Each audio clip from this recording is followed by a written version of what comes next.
How I would sort of explain survival mode is, you're covering the basics and only just, food, shelter, bills, and security. And probably a lot of Kiwi people are feeling like this at the moment. And it changed really quickly with inflation too, where they're saying, well, I don't have any extra, and we've been almost forced into it. And then so from a mindset perspective, it's probably like scarcity. Most decisions are going to be driven by necessity and focus on the present. There's not too much like looking into the future. It's the here and now. Yeah. And the world's kind of caving in on you, and you're just looking for like, how do I get to next week? And, like I've been in this mode before. I'm sure everybody can relate to this, and man, it's a freeing feeling getting out of it. But, so we're then probably looking for financial stability or maybe like our priorities, and we'll get to some of these, trying to get stable, like trying to get out of it as well, but then even maybe clearing some debt or acknowledging the things that are keeping us there, but also ensuring survival for ourselves so that we've got a base so that we can get to the next stage, and also the dependence of us as well, whether we've got kids or whatever it is. Yeah, I think there's kind of no two ways around, like the fact that if you're in there, I was trying to swear less in these pods, but you're fucked. Like there's no amount of like work or, stuff that is not off the table to make sure you get out. If you want to get out, you can stay there if you like, but basically you have to go and do a lot of work that you probably haven't tried before. It will be unacceptable to be financially illiterate in that zone, because if you're living on like credit cards and whatever they are, Q card or whatever it is, and like what's the one you always buy now pay later, stuff like that. If you live on that stuff, even when you think you're going good, if you're still using that stuff, you're not actually out, so you haven't been honest with yourself. Like there's layers and levels, and it requires work. It requires financial literacy. You're probably going to have to budget.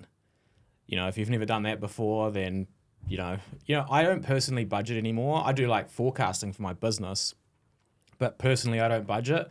But there were a couple of years there when I went from like paycheck to paycheck to like trying to take control of my life and stuff like that, where I was like counting dollars, individual dollars, like to make sure that this worked. Yeah. It's like a lot of sacrifice and time and effort goes into sort of changing direction and then moving in the right direction after being stuck for a while, Yeah, I reckon a good way to sort of test this for one would be if you had a $5,000 emergency tomorrow, then how would you deal with that?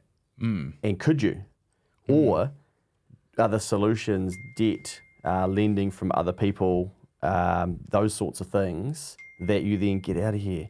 Then you end up putting yourself back into, why have I got multiple messages coming? Notifications. It's Sunday, mate, it's all happening. Yeah. But, can you deal with that? And I think when you're in survival mode, like I've been here and I'd be like, oh, I'll just tick it up. And then I just pay it down slowly. So I'm not really in survival mode. But now looking back, I'm like, oh, shit. Like I was putting myself further into survival mode by thinking that those were the solutions. So I think as well, like some of the signs are living paycheck to paycheck, like constant stress about money. Yeah. And this is probably one of those ones where I would think I was kind of financially sweet, but now looking back, I'm like, but I was always worried about it.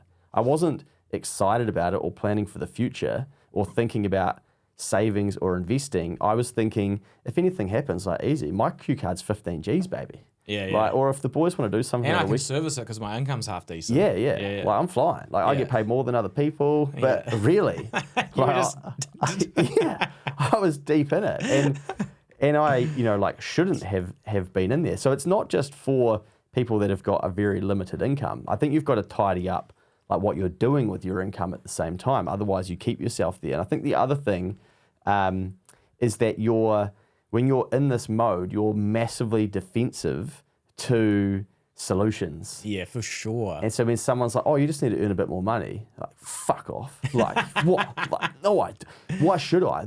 You don't understand how hard I'm working. Like, oh, you need to put a budget in place. Oh, it wouldn't matter if I have a budget anyway. No point budgeting if you don't have enough money. And you've got all these, like, you could be playing for the Warriors, in the back row. You've got all the D. Yeah. You've got every answer to every solution as to, like, why it's not a solution. Because you're in this tense survival mode of like, don't you tell me, like, I'm going through this, you don't understand. Yeah.